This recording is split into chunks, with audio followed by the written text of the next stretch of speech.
Ram India news Haryana देख रहे हैं आप। बुलेटिन में मैं हूं आपके साथ अंशिका। खबरों की शुरुआत करेंगे, लेकिन उससे पहले सीधा रुख कर लेते हैं सोनीपत का, जहां राहुल गांधी मौजूद है। क्या कुछ कह रहे हैं वो आप सुनिए। की मदद करने के लिए चलाई जा रही है। नतीजा यह है कि जो भी पहले आपके पास रोजगार के रास्ते थे वो सारे के सारे एक के बाद एक बंद हो गए। पहले स्मॉल और मीडियम बिजनेसेस, छोटी इंडस्ट्री हरियाणा को रोजगार देती थी, वो बंद कर दी गई। आपके लोग सेना में जाते थे, देशभक्ति की आग उनके दिल में होती थी, वो जाते थे। वो रास्ता भी अग्निवीर योजना के माध्यम से बंद कर दिया है। भाई और बहनों, आप जानते हो अग्निवीर क्या है? आप जानते हो अग्निवीर क्या है? क्या है अग्निवीर? क्या है बताओ?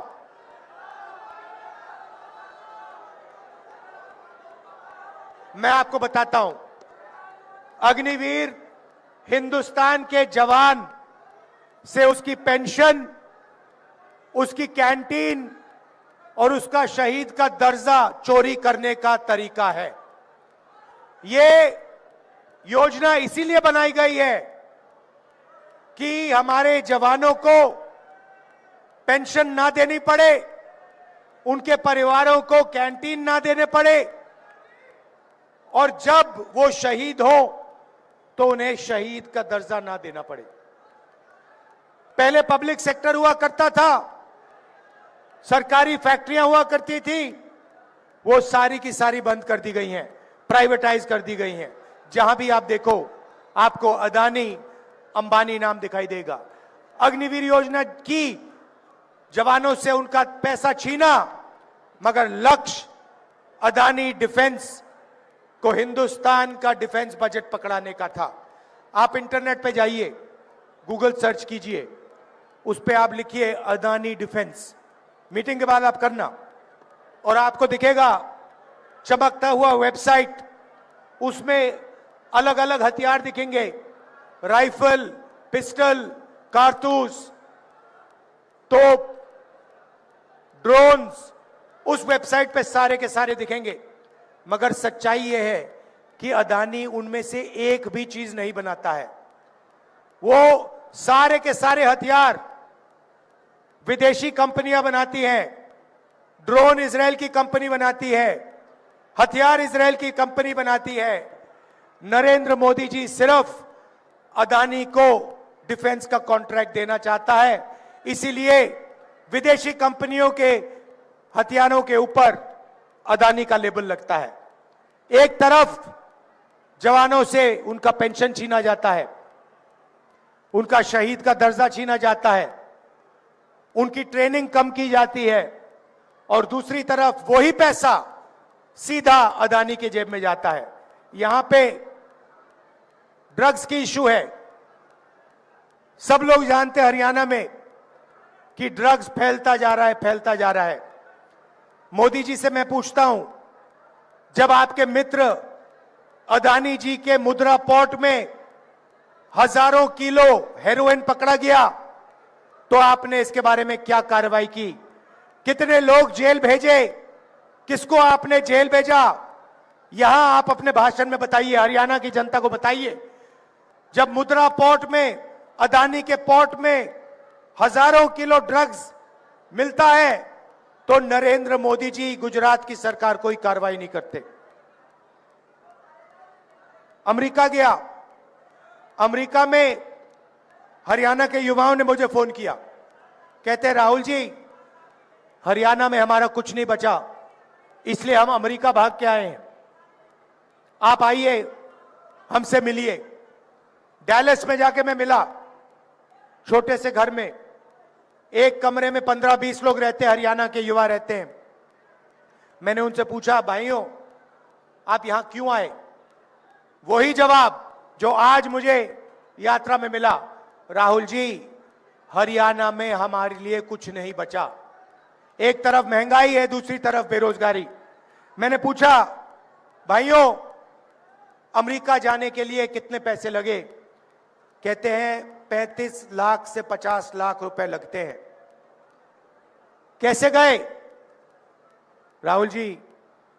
हरियाणा से मुंबई, मुंबई से इस्तांबुल, इस्तांबुल से कजाकिस्तान, कजाकिस्तान से साउथ अमेरिका, साउथ अमेरिका से सूरीनाम, सूरीनाम से पनामा, फिर पनामा के जंगलों में से निकलकर हम अमेरिका पहुंचे। रास्ते में हमने अपने मित्रों को मरते हुए देखा है। नाव डूब जाती है, हमारे भाई मर जाते हैं, माफिया के लोग पकड़ते हैं हमें। पनामा के जंगल से निकलते हैं, घने जंगल हैं, वहां पे माफिया के लोग हमें गोली मार देते हैं। मैंने कहा भाई ये सब करके आप क्यों जा रहे हो? कहते हैं हरियाणा में कुछ नहीं बचा। फिर मुझे कहते हैं राहुल जी आप हमारे लिए एक काम कीजिए। क्या करूं? जब आप वापस जाएंगे आप हमें हमारे परिवारों से मिलिए। कहते हैं राहुल जी हम 10 साल के लिए अपने परिवारों से नहीं मिल सकते हैं। अगर हमारे घर में कोई किसी की मृत्यु होती है हम अंतिम संस्कार नहीं कर सकते, हम वापस नहीं आ सकते। आप जाके हमारे परिवार से मिलिए और उन्हें हौसला दीजिए कि हम ठीक हैं। तो मैं आया, करनाल आया, 5 बजे सुबह उन्हीं युवाओं के परिवारों से मिला। 15-20, 35 लोग। अजीब सी बात थी, करनाल में बच्चे, माताएं और अमेरिका में बच्चों के पिता चीखता हुआ बातचीत चल रही है। मैं परिवारों से बात कर रहा हूं, वहां पे जूम कॉल लगी हुई है, वीडियो कॉल चल रही है। एक तरफ अमेरिका से बात हो रही है, एक तरफ यहां बात चल रही है। ये 21वीं सदी का हरियाणा बना रखा है। एक बच्चा चीख कर चिल्लाता हुआ कंप्यूटर की ओर दौड़ता है, ऐसे कंप्यूटर को पकड़ के कहता है पापा पापा पापा वापस आओ, पापा वापस आओ।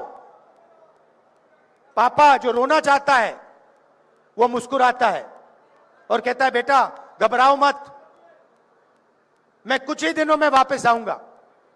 मगर ये सच नहीं है। वो पिता अपने बेटे को 10 साल के लिए नहीं देख पाएगा। सच्चाई ये है, बेटे का नाम देव है। देव जैसे हरियाणा में लाखों बच्चे हैं जो अपने पिता को नहीं देख पाएंगे, 10 साल के लिए नहीं देख पाएंगे। और वहां वो जो लोग हैं वो यहां वापस नहीं आ पाएंगे। माता की डेथ होगी, पिता की डेथ होगी, अंतिम संस्कार करने नहीं आ पाएंगे। यह है हरियाणा की सरकार की देन, क्योंकि यह है मोदी जी की देन कि हरियाणा में जो पहले रोजगार मिलता था वो सारा का सारा बंद कर दिया है। आपके जेब में से पैसा निकलता है, 24 घंटे आपके जेब में से पैसा निकलता है। पहले मोदी जी कहते थे गैस सिलेंडर का दाम 400 रुपए हो गया है। आज क्या है रेट गैस सिलेंडर का? 1200। मोदी जी भाषण में कहते हैं कि मेरी सरकार में 1200 रुपए का रेट हो गया है, नहीं कहते। हमारी सरकार आएगी, लिख के ले लो, 1200 रुपए वाला सिलेंडर 500 रुपए का आपको मिलेगा।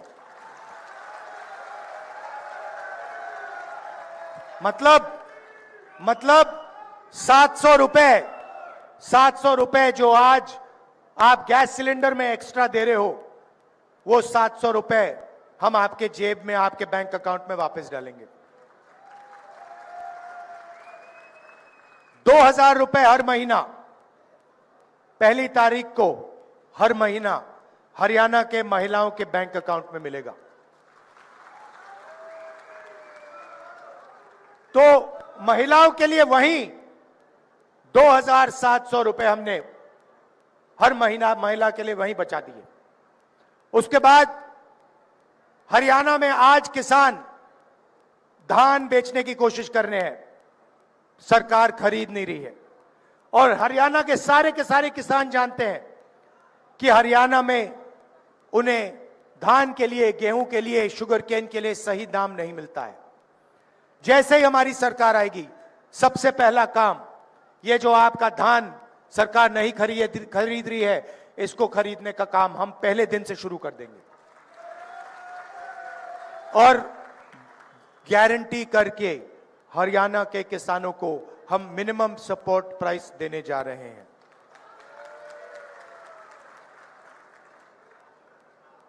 पहले आपको जेल से फिरौती के कॉल आते थे, आजकल आपको विदेश से फिरौती के कॉल आते हैं। आते नहीं आते? आते हैं। क्यों आते हैं? क्योंकि नरेंद्र मोदी जी ने, हरियाणा की सरकार ने बेरोजगारी का जाल फैला रखा है। इसीलिए हमने पता लगाया 2 लाख सरकारी रोजगार खाली पड़े हैं। हमारी सरकार आएगी तो 2 लाख सरकारी रोजगार आपके हवाले हम कर देंगे, हरियाणा के युवाओं को हम दे देंगे। और ये जो रोजगार हैं, 2 लाख रोजगार जो हैं, ये 36 बरादरी के लोगों को जाएंगे। ये किसी एक कम्युनिटी को नहीं जाएंगे, किसी एक वर्ग को नहीं जाएंगे। हरियाणा के 36 बरादरी के युवाओं को ये 2 लाख रोजगार न्याय के साथ, समानता के साथ बांटे जाएंगे। गरीबों के लिए 100 गज के प्लॉट और 3.5 लाख रुपए 2 बेडरूम के घर के लिए और 300 यूनिट फ्री बिजली और राजस्थान जैसा 25 लाख का बीमा, हेल्थ केयर का बीमा योजना आपको मिलेगा। देखिए, ये संविधान है, इसको अच्छी तरह देखिए। जो भी हिंदुस्तान के गरीब लोगों को मिला है, दलितों को, किसानों को, पिछड़ों को, जो भी मिला है आज तक, वो इसके कारण मिला है। अगर राजनेता, हमारे जैसे लोग आपके लिए काम कर सकते हैं, तो उसका कारण यह है। और बीजेपी 24 घंटा इस पर आक्रमण करती है, आपको बताते नहीं है। मगर जब आरएसएस के लोग हिंदुस्तान की संस्थाओं में अपने लोग डालते हैं, अपने लोग भरते हैं और पिछड़ों को, दलितों को, आदिवासियों को, गरीबों को जगह नहीं देते हैं, तो वो संविधान पर आक्रमण कर रहे हैं। जब नरेंद्र मोदी जी अदानी की मदद करते हैं, अंबानी जैसे लोगों की मदद करते हैं और हिंदुस्तान का जो रोजगार का सिस्टम है उसको नष्ट करते हैं, तो वो संविधान पर आक्रमण कर रहे हैं। लड़ाई इसी बात की है। अगर आपको बीजेपी और कांग्रेस में फर्क समझना है, मैं आपको एक लाइन में समझा दूंगा। वो इसको खत्म करते हैं, हम इसकी रक्षा करते हैं। आप देखिए, संविधान में लिखा है, संविधान में लिखा है कि हिंदुस्तान के सब नागरिक एक जैसे हैं, समान हैं, सबको एक वोट मिलना चाहिए। उसका मतलब है कि अगर आप इकोनॉमिक पॉलिसी बनाओ तो देश की जनता के लिए पॉलिसी बनाओ। जब नरेंद्र मोदी 16 लाख करोड़ रुपए अरबपतियों, 25 अरबपतियों के माफ करते हैं और किसानों का कर्जा माफ नहीं करते हैं, स्टूडेंट्स का कर्जा माफ नहीं करते हैं, माताओं बहनों का कर्जा माफ नहीं करते हैं, तो वो इस संविधान पर आक्रमण कर रहे हैं। सीधी सी बात है। जब नरेंद्र मोदी अदानी जी को मदद करने के लिए 3 काले कानून लाते हैं, किसानों की जिंदगी खत्म करने के लिए कानून लाते हैं, तो वो संविधान पर आक्रमण कर रहे हैं।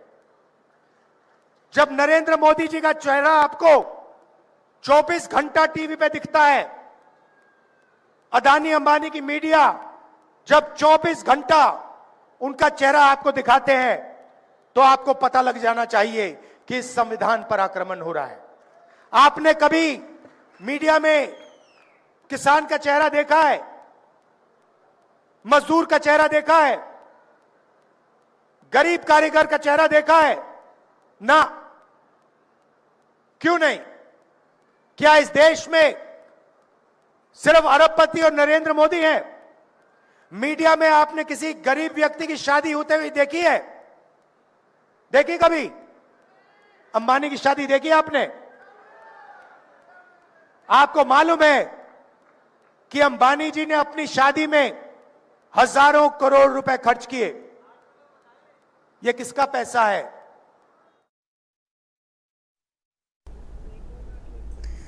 तो सोनीपत में कांग्रेस की विजय संकल्प